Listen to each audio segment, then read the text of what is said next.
what would it mean for us if Jesus Christ did not rise from the dead? Sa isang simpleng sagot, wala nang kahulugan yung buhay natin, no? Kasi nakabase ang lahat ng ating pananampalataya sa kanyang muling pagkabuhay. Dahil sa kanyang muling pagkabuhay ay natubos tayo sa ating mga kasalanan.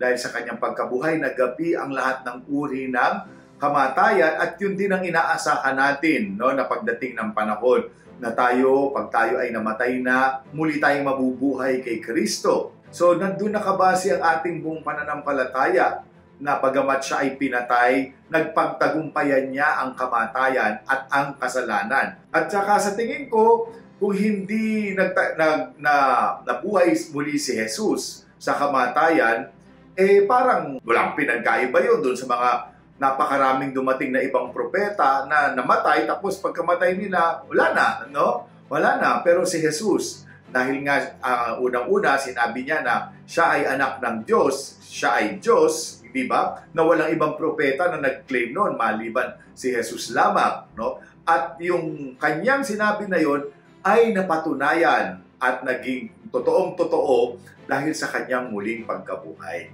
no? Kaya napakahalaga nitong pangyayaring ito, itong Easter season na ito na muling nabuhay si Jesus. Dahil dito tayo humuhugot ng lakas sa ating pananampalataya na kahit na tayo ay nagdurusa, kahit na tayo may dinadanas na mga pasakit, pain, suffering, just like our Lord Jesus, no, na siya din ay dumanas ng pain, ng suffering, ng kamatayan, pero siya ay muling nabuhay. Alam natin na gaya ni Jesus, tayo rin ay may muling pagkabuhay.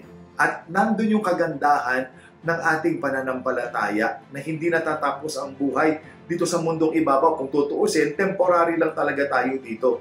Mayroon tayong inaantay na buhay sa kapila na una ng pinagtagumpayan ng ating Panginoong Hesukristo. So that is the faith that we are holding on to, at yun ang inaasahan nating mangyayari din sa atin pagdating ng panahon. If you have any other questions for me, you can send them anonymously by clicking the link on this post. Thank you very much.